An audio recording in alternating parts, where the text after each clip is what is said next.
सीबीआयने बोलावलं तेव्हा मी गेलेलो, पण ईडीचं समन्स बेकायदेशीर. त्यांना मला अटक करायचंय. अरविंद केजरीवाल.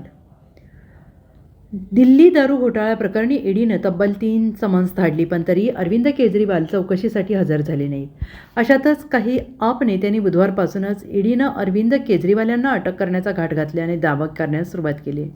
दिल्लीतील केजरीवाल यांच्या घराबाहेर मोठा पोलीस बंदोबस्त तैनात करण्यात आलेला आहे. अशातच ईडीनं पाठवलेल्या समन्स विरोधात आज दिल्लीचे मुख्यमंत्री अरविंद केजरीवाल यांनी स्पष्टीकरण दिले. 2 वर्षात भाजपच्या अनेक संस्थांनी छापे टाकले, मग एकही पैसा का मिळाला नाही, असा सवालही येथे अरविंद केजरीवाल यांनी येथे उपस्थित केला आहे. आप नेत्यांना जेलमध्ये टाकून मला आता अटक करण्याचा प्रयत्न सुरू असल्याचा आरोप केजरीवाल यांनी केला आहे. ईडीनं कायदेशीर समन्स पाठवावं, कायदेशीर समन्सचं पालन करेन, असंही केजरीवाल म्हणाले. दिल्लीचे मुख्यमंत्री अरविंद केजरीवाल म्हणाले, गुंडगिरी उघडपणे सुरू आहे. कोणालाही पकडा आणि तुरुंगात टाका. माझी सर्वात मोठी ताकद प्रामाणिकपणा आहे. खोटे गुन्हे दाखल करून त्यांना माझ्या प्रामाणिकपणाला धक्का लावायचा आहे. माझ्या वकिलांनी सांगितले की ईडीनं पाठवलेली सर्व समन्स बेकायदेशीर आहेत. हे बेकायदेशीर का आहेत याची उत्तरं मी ईडीला दिली आहेत. त्यांनी योग्य समन्स पाठवलं तर मी तपासास सहकार्य करेन. भाजपचा उद्देश योग्य तपास करणं नसून मला लोकसभा निवडणुकीच्या प्रचारापासून रोखणं आहे. मला लोकसभा निवडणुकीचा प्रचार करता येऊ नये म्हणून चौकशीच्या बहाण्यानं बोलवून मला अटक करण्याचा त्यांचा कट आहे. नमस्कार। शराब घोटाला, पिछले 2 साल से ये शब्द आपने कई बार सुना होगा।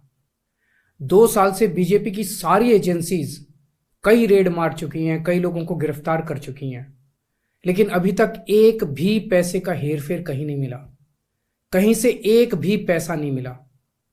अगर भ्रष्टाचार वाकई हुआ है तो इतने करोड़ों रुपए गए कहां? क्या सारा पैसा हवा में गायब हो गया?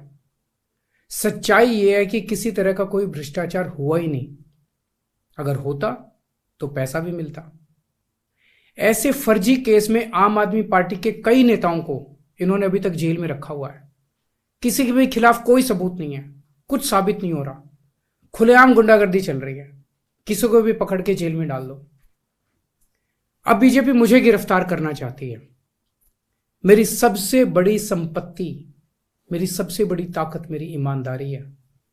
झूठे आरोप लगा के, फर्जी समन भेज के ये मुझे बदनाम करना चाहते हैं, मेरी ईमानदारी पे चोट करना चाहते हैं। इन्होंने मुझे समन भेजे हैं। मेरे वकीलों ने मुझे बताया कि ये समन गैर कानूनी है। क्यों गैर कानूनी है? ये मैंने इनको विस्तार से लिख के भेजा है।